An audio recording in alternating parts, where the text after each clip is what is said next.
Hi students, good morning. Today is 24th April 2020.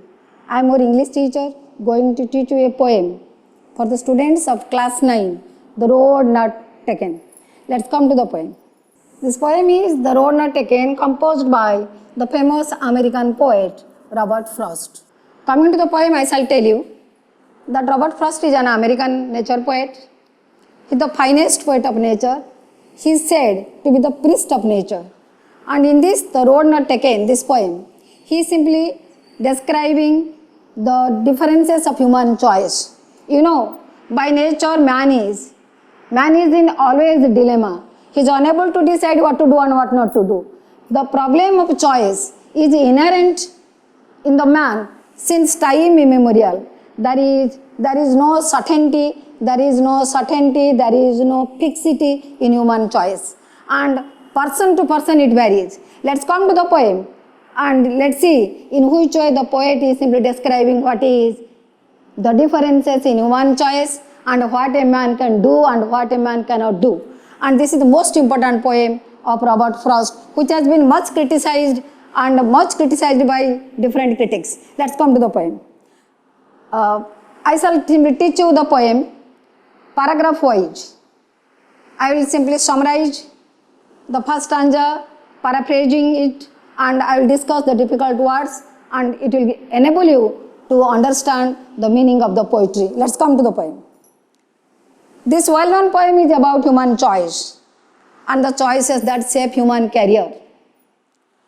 Frost, being an American poet, he is simply using simple theme, especially the theme on nature.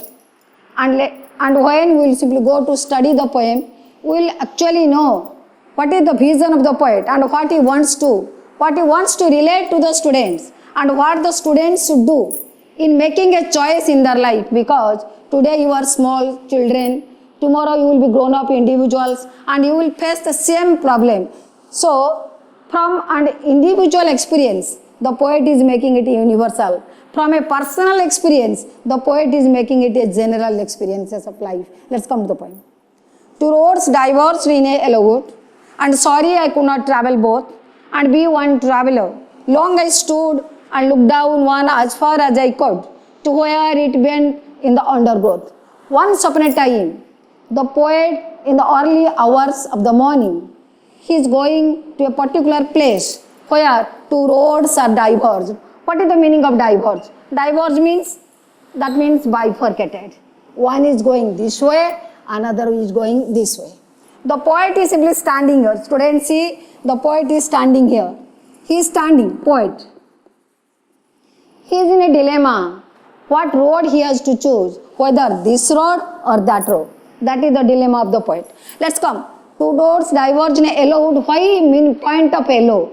Yellow usually, it simply yellow color means when the leaves are ripe. And when the leaves are ripe, you know, usually leaves are ripe in winter season.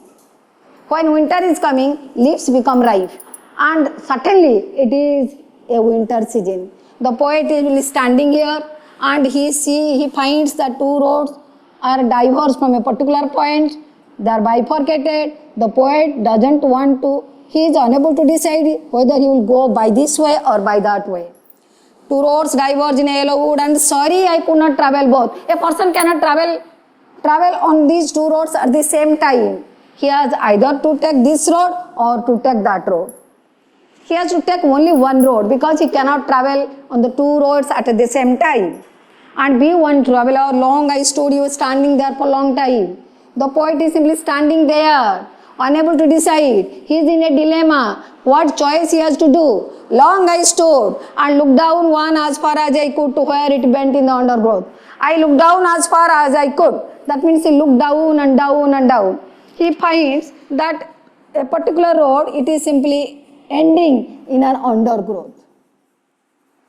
What is the meaning of undergrowth? The meaning of undergrowth is that it is full of bushes. Full of bushes. The road is full of bushes. That means it is simply road which is not trodden. It is not trodden. It is not a road which is simply crossed by the travelers. Usually the travelers, they do not prefer to this road because it ends in an undergrowth. There is no certainty of a traveler whether he will return or not. It may, suppose it may lead to a jungle. It may lead to somewhere else. There is no certainty of this road. There is no guarantee of return. Number one. To where it went in the undergrowth. Then took the other. Next time, next moment he looked at the other road. He looked at the other road. What does he see? Just as fair. It was fair. And having perhaps the better claim, it means that the poet feels that it is better that he should simply choose this road, not that road. Better claim. Claim means I claimed that. That means it's mine. Better claim, and that means the poet wants that it has a better claim than this road. That means this road is comparatively better than this road. First road, this is first road, this is second road. This road is not better than this road. Second road is obviously better than the first road. Because it was grassy and wanted wear. Wanted wear means it has not been used. Though as for that the passing there had worn them really about the same. That means both these roads are, although not identical, there is some sort of small difference, minor differences between them. Although these two roads are not similar, there are certainly minor differences among them, among these two roads. The poet could not decide what to do, whether he has to take this road or whether he has to take this road. Then, had warned them, though as for that the passing is there. That means, when usually you simply walk on a particular road, there is a passing. People usually they tread on that road. Or that means a temporary road is simply a temporary road. A temporary road which is simply created. Automatically it is created when people use this road. Passing is there. Had warned them really about the same. But there is, my dear students, just remember there is minor difference. There are minor differences between these two roads. Mostly they are not, although they are not totally identical, but mostly they are identical. The poet is in a dilemma. Poet is unable to make a choice that what road he has to choose. Whether he will take this road or whether he will take that road. Then, and both that morning equally lay. That morning, both these two roads, they are lying equally. That means there is not much of differences among them. There is not much of differences among them. Equally lay, in leaves no step had trodden black. It means that usually, when you are simply walking, tread means to walk on. When you are simply trodden black, when you are simply walking on the leaves, their color is obviously it changes from either yellow to black or green to black. Because you are simply giving some pressure. When a person is walking on the leaves, he is rendering some pressure. And when there is pressure, remember, obviously the color of the leaves change. And if no step had trodden black, it means that no step has come. That means no one before the poet has come to this particular point. The poet is the only lone wanderer. The poet is the only lone traveler. He is only all alone. There is no one except the poet on that particular point. No step had trodden black. That means no one has come before the poet. Oh, I kept the first for the another day. That means the poet now comes to a conclusion that I should not choose the first road. I must not take the first road. I should not take the first road. This is the first road. I will definitely choose the second road. I kept the first road for another day. It means that the poet is not certain whether he will return from this place or not. Therefore, the poet has decided to choose the second road, not the first road.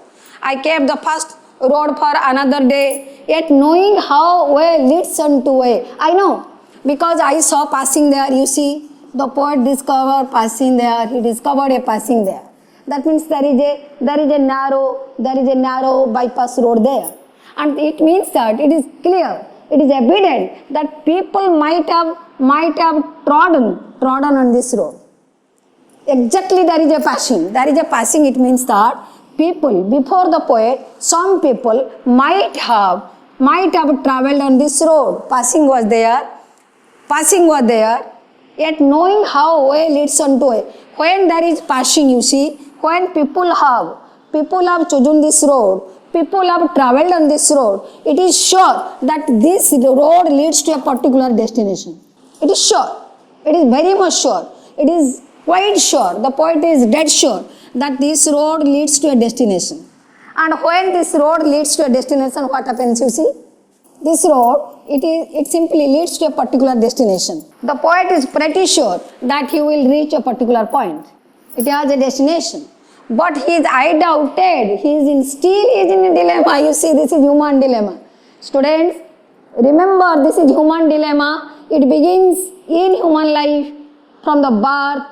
It stays with man till death, where we are human beings. We cannot decide what to do and what not do at instant. At an instant, we can't decide.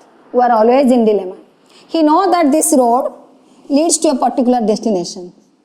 Second road. This is first road. My dear students, you see that this leads to a particular destination, but he doubts, the poet doubts whether he will ever come back or not. Why? Question comes, why the poet doubts? If it leads to a particular destination, and people earlier to the poet, prior to the poet, have travelled on this particular road, why there is a doubt? Why there is a dilemma? It is human dilemma. Because life is uncertain. We can't predict the future. What will happen in the future, we are totally ignorant of it. Future is always uncertain. There is no guarantee that this will happen or this will not happen. So, the poet said that both roads are not, although not totally identical, but to some extent they are identical, they are similar. He said that if he travels on this road, then he doubts that if he ever come back or not. And if he comes back, and if the question is that if he comes back, what he will do? See, I should ever come back, but if he comes back, I shall be telling this with a sigh. With a sigh means, what do you mean by sigh? Sigh means when you are in grief, you are simply sighing. Oh, I am so sorry. When some problem is coming, you are sighing. Oh, I am not happy. It is a simply human predicament. It is a symbol of human predicament in grief, human predicament in sorrow. He sigh. Summer ages and adjacents from time to time. Summer ages and adjacents from time to time. I will tell to my younger generation, to my not successors, that means not predecessors but successors. I shall tell my successors, I should tell my younger generation what? Two roads diverge in a hollow wood. I will tell that two roads are diverged. The road is diverged. 1, 2. Two roads diverge in a yellow wood, that means a winter wood. And I took the one less travelled by. I chose the road which is simply less travelled. It's not fully travelled. I chose the road which is less travelled. And that has made all the differences. That is the difference between me and others. My point is that had I been in that case, suppose I was in your poet's case. I were a poet. I am standing there. I might not have chosen the road. When I will see that these roads are although not fully identical but similar to some extent, I am afraid that I should not go by that road because I may not return.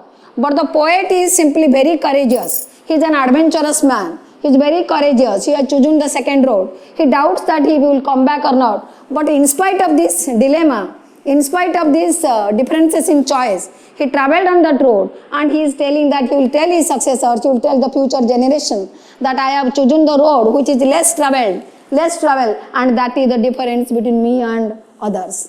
That the difference between me and others, it means that there are some people, they do not like adventure, they do not like that they should simply do something which others have not done, they will not do that. But that means a different man, the poet is quite adventurous to choose the route, to travel on the road, and he came back, and the poet has written that I will tell my generation, I will tell my future generation that I have chosen this road, I travelled successfully and I returned successfully, and this is about human choices.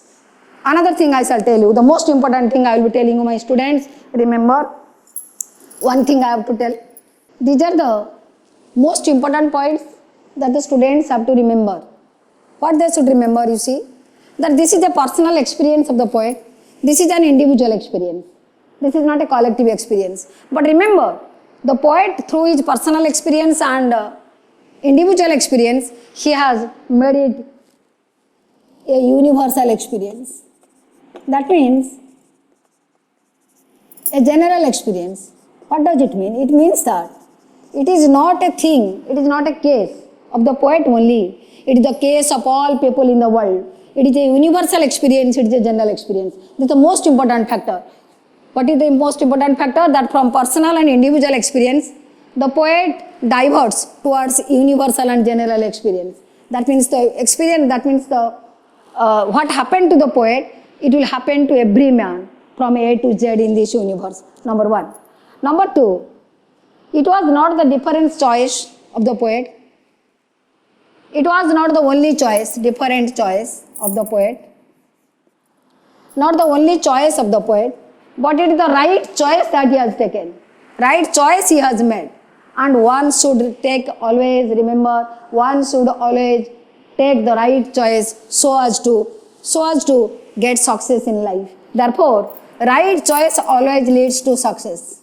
It leads to success. Remember that you have to simply take right choice in order to reach the success of your life. Number three.